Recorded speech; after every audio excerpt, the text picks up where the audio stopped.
தமிழ்நாட்டில் எம்ஜிஆருக்கு அப்புறம் ஒரு பிரபலமான ஒரு தலைவராக ரஜினிகாந்த் அவர்கள் வரணும்னு நினைச்சார். அரசியலுக்கு வந்து சிஸ்டத்தை மாற்றணும் எல்லாம் பண்ணணும்னு நினைச்சார். ஆனால் இதே திமுக குடும்பம் பல மிரட்டல்களை கொடுத்து அவரை அரசியல் கட்சி வர விடாம பார்த்துக்கிட்டாங்க. இன்னைக்கு என்ன ஆனார்? அவரு கடைசியில் ரெட் ஜெயின் பிக்சர்லயே நடிக்க போயிட்டார். அவர் மேல விமர்சனம் கிடையாது. அந்த வலிமை, மன வலிமை நம்ம தலைவர்கிட்ட இருக்கு. நான் பதிவு பண்றேன். நீ என்ன வேணா பண்ணுங்க, என் மக்களை கொன்ன, வீட்டை விட்டு வெளியே வந்துட்டேன், என்ன தனிப்பட்ட முறையில் விமர்சனம் பண்ற, அதுக்கெல்லாம் நான் பதில் கொடுக்கல. நீ பதில் கொடுத்துட்டு என்ன திட்டிட்டே இருக்கும் பொழுது மகளிர் தினத்தன்னைக்கு 12 ப்ராமிஸ் கொடுத்து என்னுடைய பெண்களுக்கு என்ன பண்ணணும்னு சொன்னவர் எங்க தலைவர். வீட்டில் உட்காரல பயந்துட்டு. அப்ப எதை நோக்கி நம்ம தலைவர் போறார்? தமிழ்நாட்டில் ஒரு மாற்றம் உருவாகணும். மாற்றம் உருவாகணும் சொன்ன தலைவர்லாம் என்ன ஆனாங்க?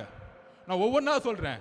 மதிமுக தலைவர் வைகோ அவர்கள் கட்சி ஆரம்பிக்கும் போது திமுகவுடைய பல பிரச்சனைகள் சொல்லி எடுத்துனார்.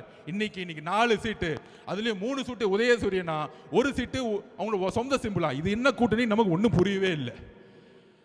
இன்னைக்கு அண்ணன் திருமா அண்ணன் திமுக கடுமையா 2014 பிரச்சாரம் பண்ணார்.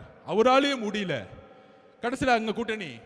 இது மாதிரி எல்லா தலைவர்களும் இன்க்ளூடிங் அண்ணன் கமலஹாசன் அண்ணன் கட்சி ஆரம்பிச்சு டிவி எல்லாம் உடைச்சாரு.